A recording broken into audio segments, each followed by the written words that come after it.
अब इस चित्र को समझिएगा, हेडिंग क्या है हमारा, प्रकाश का पूर्ण आंतरिक परावर्तन। तो अब हम लोग समझेंगे किसके बारे में, प्रकाश का पूर्ण आंतरिक परावर्तन। क्लियर। इसके लिए भी हमारे पास कुछ माध्यम चाहिए, एक सघन माध्यम चाहिए, एक विरल माध्यम, एक सघन माध्यम और एक विरल माध्यम। दो चित्र बनाया गया है। यहाँ इस चित्र को हम लोग नाम देते हैं चित्र संख्या 1, चित्र संख्या 2। क्लियर। तो जब प्रकाश, एक प्रकाश है जो गुजर रही है कहां से, सघन माध्यम से। किस माध्यम से, सघन माध्यम से। यह प्रकाश यदि सघन माध्यम से गुजरी तो यह अपने अविलंब से क्या हो जाएगी, दूर भागेगी। क्योंकि विरल माध्यम में जाएगा तो अपने अविलंब से क्या भागेगा, यह दूर। ध्यान से देखिएगा, यह कोण आई हो गया और यह कोण आर हो गया। समझ रहे हैं आप। और इसको थोड़ा सा टेढ़ कर दिए और थोड़ा सा ऊपर में क्या किए, उठा दिए। उठा है, बोलिए, इतना ऊपर में है उठा है, यह कोण सीधे क्या हो गया, 90 डिग्री पर चल गया। क्या डिग्री पर चल गया, 90 डिग्री पर। तो यहाँ कोण आर का जो मान है वह क्या डिग्री हो गया, लेकिन यहाँ पे यह कोण जो हो गया, यह कोण क्रांति कोण कहला जाएगा। कहलाएगा ना, जब 90 डिग्री पर जाएगा तो यह कोण क्या कहलाता है, क्रांति कोण कहलाता है। अब इसी चित्र को समझिएगा ध्यान से, इधर ध्यान से, हे में डॉट डॉट लाइन से ले जाएंगे। अगर एक को और हम उठाएं थोड़ा सा, बुझा रहा, क्या करें, और थोड़ा सा उठाएं।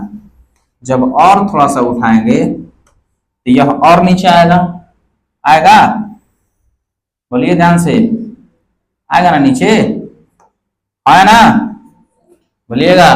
क्लियर है। एक तनी से उठाए तो हे पर गया, और उठाएंगे तो और नीचे आ जाएगा। तो इस कंडीशंस में यहां बनने वाला कोण आई और यहां बनने वाला कोण आर आपस में क्या होते हैं, बराबर। बात क्लियर, क्या होता है। अब जब कोण आई कोण आर के बराबर होता है तो प्रकाश, इस घटना को प्रकाश का परावर्तन कहते हैं, अपवर्तन नहीं कहते हैं। बुझा कुछ। इसलिए प्रकाश के इस घटना का नाम क्या पड़ा, प्रकाश का पूर्ण आंतरिक परावर्तन। अभी समझाए हम। अब जब तनिक सुबह उठाएंगे तो प्रकाश इसी में अपवर्तित न होकर क्या हो जाती है, परावर्तित हो जाती है। अब इस घटना को यहां समझिएगा, ठीक। जब प्रकाश सघन माध्यम से विरल माध्यम में जाती है, किस माध्यम में, सघन माध्यम से विरल माध्यम में जाती है, तब देखिए सघन माध्यम से विरल माध्यम में जाती है, तब भाई आपतन कोण है ना, हाई कौन कोण है, क्रांति कोण। हाई कौन कोण है, आपतन कोण।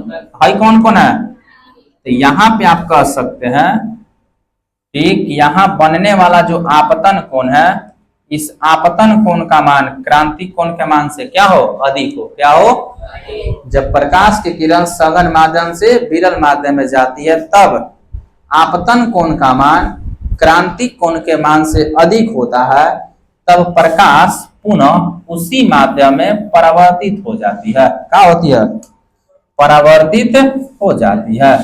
तो प्रकाश की इस घटना को हम लोग प्रकाश का पूर्ण आंतरिक परावर्तन कहते हैं। बात क्लियर है ना, बोलिए। क्लियर हुआ। चित्र एकदम समझना है आपको। अब हम परिभाषा बता रहे हैं आपको। का चीज, जब प्रकाश की किरण, का चीज, जब प्रकाश की किरण, जब प्रकाश की किरण सघन माध्यम से, किस माध्यम से, सघन माध्यम से कहा जाती है, सघन माध्यम से विरल माध्यम में जाती है। सघन माध्यम से विरल माध्यम में क्या करती है, विरल माध्यम में जाती है। क्लियर। जब प्रकाश की किरण सघन माध्यम से विरल माध्यम में जाती है तब आपतन कोण का मान, किसका मान, आपतन कोण आई का मान, बोर्ड पर ध्यान दीजिए इधर, क्रांति कोण, कौन सा कोण, क्रांतिक कोण, जिसे हम लोग क्या कहते हैं, आई सी कहते हैं, के मान से, काची से, के मान से अधिक होता है। काची, अधिक होता है, तब प्रकाश, काची, प्रकाश उसी माध्यम में, कौन सा माध्यम में, प्रकाश उसी माध्यम में परावर्तित हो जाती है। काचे, अपवर्तित नहीं, काचे, परावर्तित हो जाती है।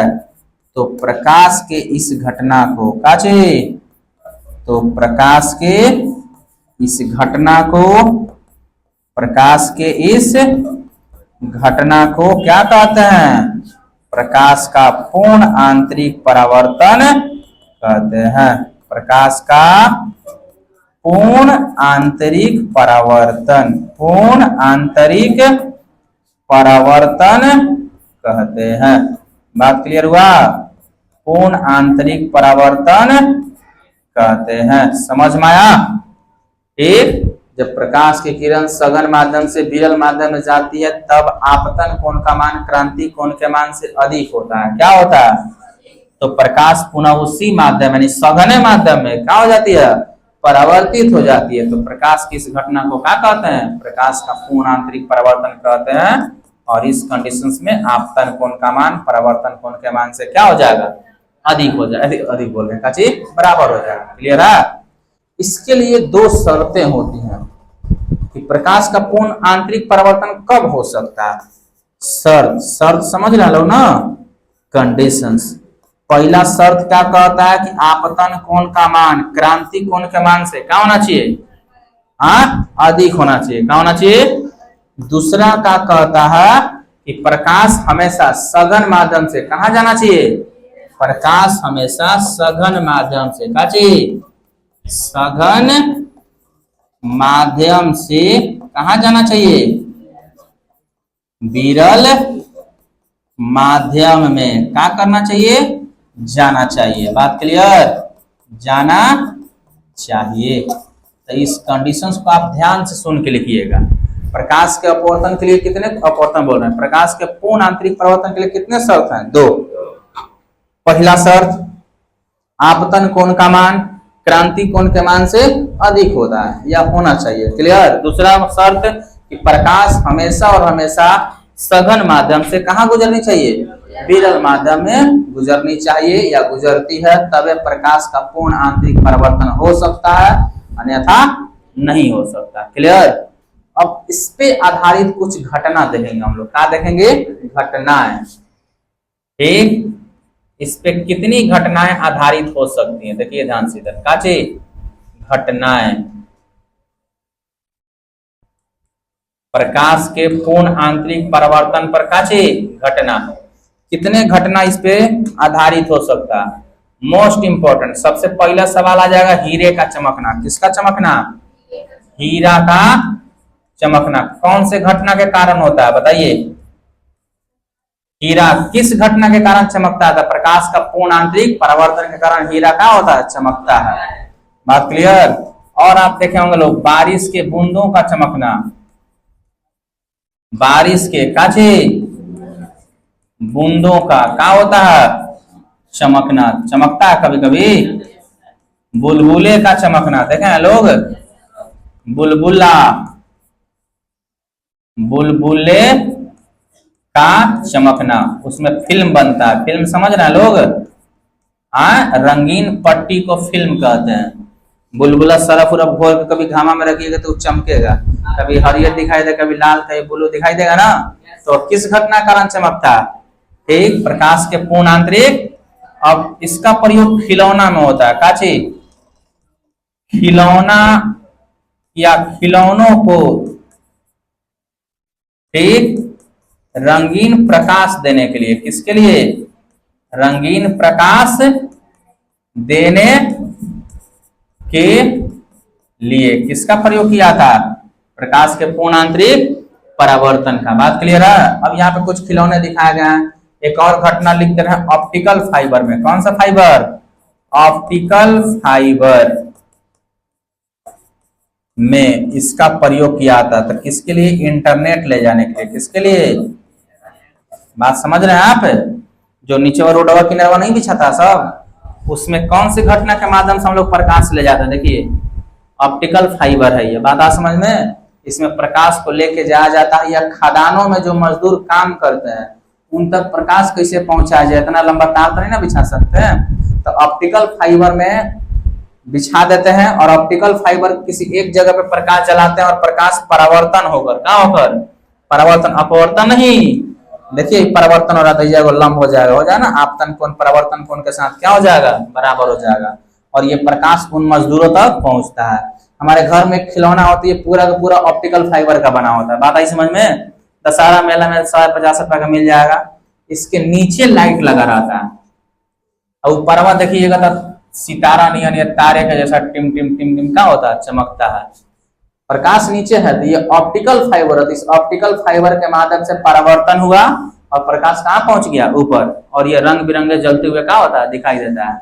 एक बैलून भी बेचाता है दशहरा पूजा में, देखे हम लोग, ऑप्टिकल फाइबर वाला, वो रबड़ का नहीं होता, ऑप्टिकल फाइबर होता है, और उसके नीचे वाला बॉल लगा देगा, सब जो बॉल मारेगा तो बॉलवा बैलूनवा में टकराएगा और टकरा के क्या दिखाएगा, जगह जगह पे 10 गो कलर दिखाएगा, तो लगेगा कि 10 जगह बॉल फिट किया गया, 10 जगह बॉल नहीं फिट किया गया होता, बॉल एक ही जगह होता है, वो बॉल जलता है तो प्रकाश का परिवर्तन होता है और हमको 10 जगह टिमटिमाते हुए क्या होता है, दिखाई देता है।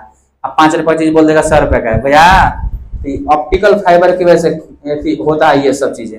हीरे का चमकना कौन से घटना को दिखाता, प्रकाश का पूर्ण आंतरिक परावर्तन के कारण। कभी आप नदी में झांके होंगे ना तो कहीं से पानी मोती नहीं चमक रहा होगा, तो पानी के उस जगह पे प्रकाश आ रहा है और प्रकाश का क्या हो रहा है, पूर्ण आंतरिक परावर्तन, जब वो हमारी आंखों पे पड़ता है तो चमकते हुए दिखाई देता है, बहुत सुंदर लगता है, बात क्लियर, प्रकाश के पूर्ण आंतरिक परावर्तन के कारण। और ये वायुमंडलीय घटना वाला ये और इंपॉर्टेंट है बुआ, ध्यान से देखिए, ये जो वायुमंडलीय घटना आपको दिखाया गया ना, ये सब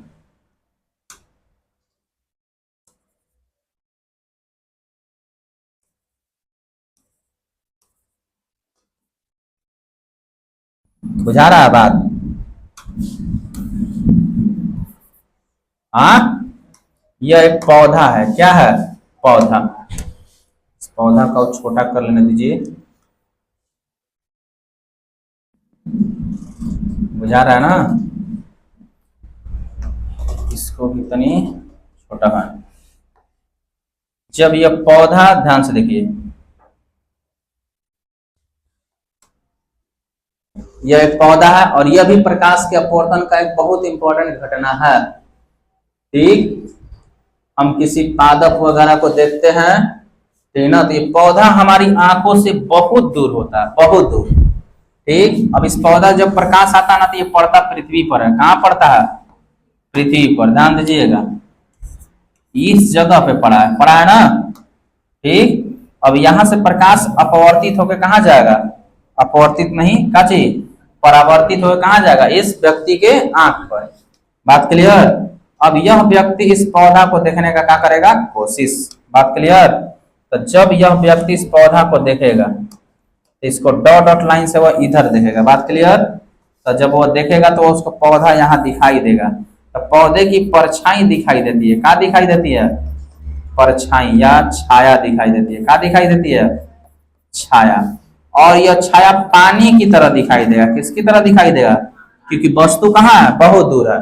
जब हम किसी रास्ते पर चल रहे होते हैं रोड पर, तो दूर किसी पेड़ का या घर का उसका प्रतिबिंब रोड पर बन रहा होता है, और जब हम चलते हैं तो हमको लगता है कि रोड पर पानी छिटा हुआ है, जब वहां पहुंचते हैं तो पानी क्या है, नहीं था, फिर कुछ आगे तकते हैं तो पनिया वहां चल गया, बुझा कुछ, ठीक। वहां पहुंचेंगे तो फिर क्या पता चलेगा, पानी नहीं है, फिर वहां पहुंचेंगे तो कहाँ चल गया, सामने किसी वस्तु का, दूर स्थित वस्तु का प्रतिबिंब रोड पर बन रहा होता है, यह किस घटना के कारण होता है, प्रकाश के पूर्ण आंतरिक परावर्तन के कारण। और यह इसका प्रतिबिंब पानी की तरह दिखाई देगा, रोड पर ऐसा समानता दिखाई देता है गर्मी के दिनों में, इसे मृग तृक्षणा कहते हैं, क्या कहते हैं, मृग तृक्षणा,